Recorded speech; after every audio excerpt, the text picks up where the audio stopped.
वंशी विभूषितकरन्नवनीरलाभात् पीताम्बरद्दरुणबिम्बफलाधरोष्ठात् पूर्णेन्दुसुन्दरमुखा दरविन्दनेत्रात् कृष्णात् परं किमपि तत्त्वमहं न जाने।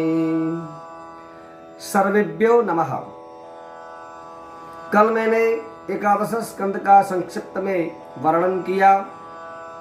आज श्रीमद् भागवत जी का द्वादश स्कंद का वर्णन करने जा रहा हूं। द्वादश स्कंद का नाम है आश्रय लीला। अधिकार के बाद ज्ञान की प्राप्ति होती है। ज्ञान के बाद जीव क्रियाशील बनता है। क्रियाशील बनने से स्थान की प्राप्ति होती है। स्थान की प्राप्ति के बाद वो पुष्ट होता है। पुष्ट के बाद वो दुष्ट न हो जाए, इसलिए वासना की चर्चा की है उति लीला। वासना जाने के बाद अमृत की प्राप्ति होती है। अमृत पीने के बाद ही भगवान की प्राप्ति होती है और भगवान की प्राप्ति के बाद ही मुक्ति की प्राप्ति होती है।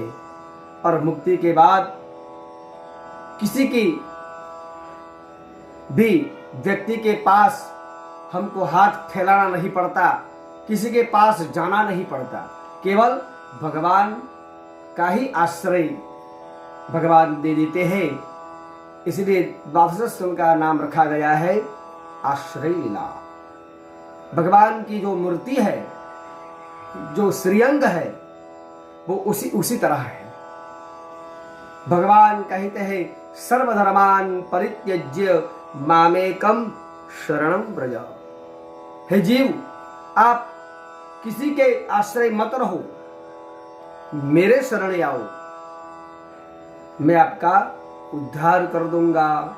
द्वादश स्कंद में कलयुग का वर्णन किया है। कलयुग में कैसे लोग होंगे? दाम्पत्य जीवन में कलह होगा। केवल रति के लिए ही लग्न शादी करेंगे। माता पिता को घर से निकाल देंगे। अल्प आयुष्य वाले होंगे, छोटे छोटे कद वाले मनुष्य होंगे, दुराचारी होंगे। ब्राह्मण केवल जनों से ही माना जाएगा, बाकी कुछ नहीं होगा। यवन लोग ही राज्य करेंगे।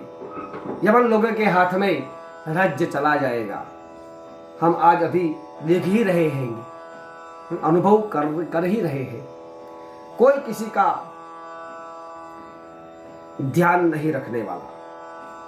माता पिता बच्चों का ध्यान नहीं रखेंगे, बच्चों माता पिता का ध्यान नहीं रखेंगे, बच्चे लोग माता पिता के ध्यान नहीं रखेंगे।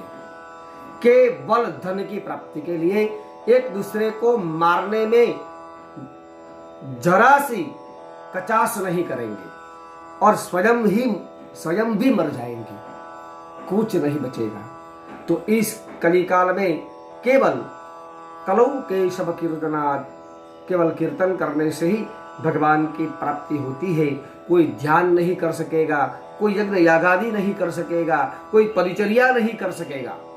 कलौ केशव कीर्तनात्। आगे भी मैंने इस बारे में बहुत बोला हूँ, बहुत अच्छी तरह से मैंने कहा है। और क्या, केवल 2 श्लोक बोल के मैं आज द्वादश स्कंद का जो अर्थ है वो संक्षिप्त में मैंने आपको आज कहा।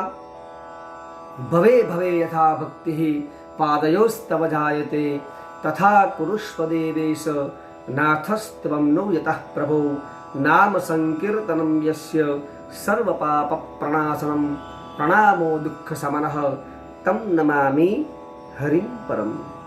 बस भगवान की शरणे आश्रय। हरि शरणम हरि शरणम हरि शरणम। हरि शरणम। बस आज इतने तक ही। कल से मैं श्लोकबद्ध अनुवाद करूंगा। तब तक सबको मेरा प्रणाम। जय श्री कृष्ण।